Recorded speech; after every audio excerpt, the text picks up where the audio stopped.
8 विधानसभाएं भी एक साथ नहीं करा पाते हो। मौसम देख के तारीखें बदलते हो। वो लोग बात करते हैं एक देश एक चुनाव की, इसलिए ऐसे नहीं बोलते बीच में। प्लीज बैठिए, प्लीज बैठिए।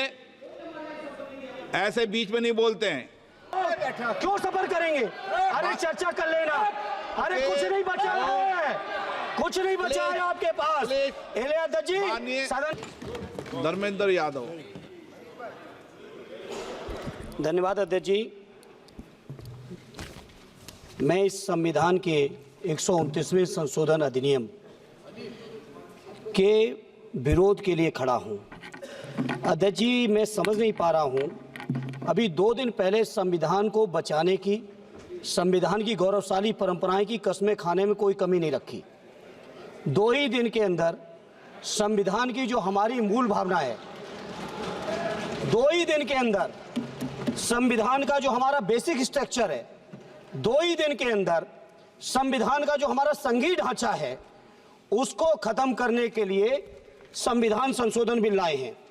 मैं मनीष तिवारी जी से सहमत हूं और अपनी पार्टी और अपने नेता आदरणीय अखिलेश यादव जी की ओर से कहना चाहता हूं, ये बिल पूरे देश के जो अलग अलग भेष भाषाएं, संस्कृति, क्षेत्र की जो मान्यताएं हैं, जो हमारे संविधान निर्माताओं ने बहुत सोच विचार के मंथन अध्ययन करके ये संघीय ढांचा तैयार किया था, राज्यों का गठन भी किया था, संस्कृति के हिसाब से, क्षेत्र के हिसाब से, भाषा के हिसाब से, परिस्थितियों और समय के हिसाब से। मैं नहीं समझता अध्यक्ष जी, मुझे कहने में कोई संकोच नहीं, उस समय के हमारे संविधान निर्माताओं से विद्वान, बाबा साहब भीमराव अंबेडकर से ज्यादा विद्वान इस सदन में अभी कोई नहीं बैठा, मुझे कहने में संकोच नहीं है। और ये संविधान की मूल भावना को खत्म करके कैसे तानाशाही के रास्ते निकाले जाएं, इसके अलावा कोई काम ही नहीं बचा है। आखिर ये मनीष तिवारी जी ने कहा, कई एक विधानसभा के चुनाव अगर कोई अविश्वास आता है, अगर बहुमत नहीं मिलता है, तो क्या पूरे देश का चुनाव कराओगे? पूरे देश का चुनाव कराओगे? और ये लोग एक देश एक संविधान एक चुनाव की बात करते हैं। जो लोग 8 विधानसभाएं भी एक साथ नहीं करा पाते हो, मौसम देख के तारीखें बदलते हो, वो लोग बात करते हैं एक देश एक चुनाव की। इसलिए अध्यक्ष जी, मैं अपनी पार्टी की ओर से, अपने नेता आदरणीय अखिलेश यादव जी की ओर से इस बिल का पुरजोर विरोध करता हूं और आपके माध्यम से देश के जनमानस से कहना चाहता हूं, ये भारतीय जनता पार्टी के लोग तानाशाही लाने के नित नए रास्ते लाते हैं। जो 8 विधानसभाओं का चुनाव एक साथ नहीं करा पाए, 4 राज्यों के चुनाव एक साथ नहीं करा पाए, वो पूरे देश की लोकसभा और सारे प्रांतों की विधानसभाएं एक साथ कराने की बात करते हैं।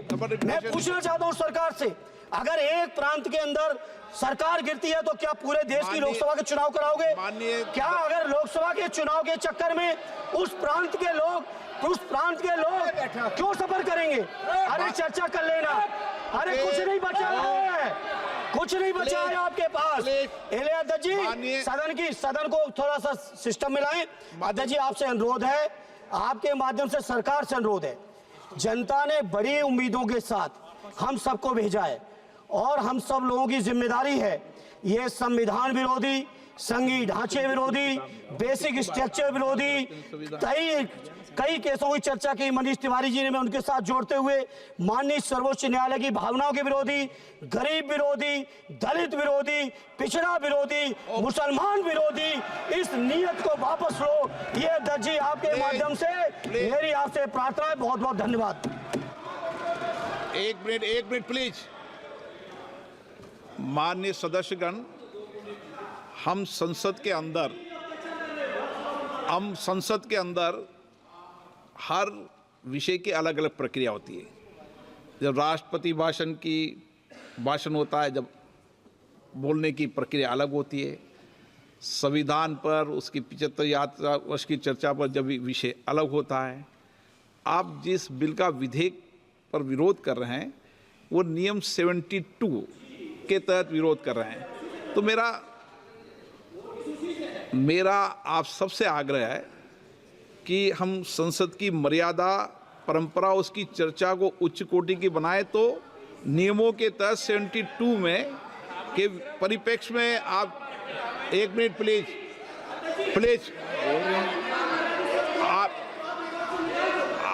प्लीज,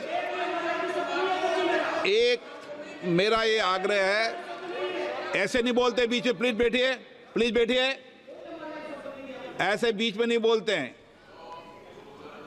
मैंने इसलिए आपसे कहा कि मैंने किसी को नहीं कहा कि अमर्यादा बोली, मर्यादा बोली। मैंने कहा नियम 72 के तहत आप उस परिप्रेक्ष्य के अंदर बिल का विरोध करने का आपका अधिकार है, वह भी विधेयक की विधायी क्षमता, लेजिस्लेटिव कॉम्पिटेंस के विषय पर। लेकिन विषय गंभीर है, इसलिए मैं सभी मान्य सदस्यों आगे बोल रहा हूं, उस परिप्रेक्ष्य के अंदर वो अपनी बात को कहें, संविधान की मर्यादाओं के अनुरूप अपनी बात कहें। मैं सभी मान्य सदस्यों को पर्याप्त अवसर दूंगा, पर जब बिल पर डिटेल चर्चा होगी तब आप जो भाषा बोल रहे हैं वह बोलने का अधिकार रहेगा। ठीक है, सब सहमत इस बात से? आपको देंगे, आप दोनों में से तय कर लो कौन बोलेंगे। हाँ।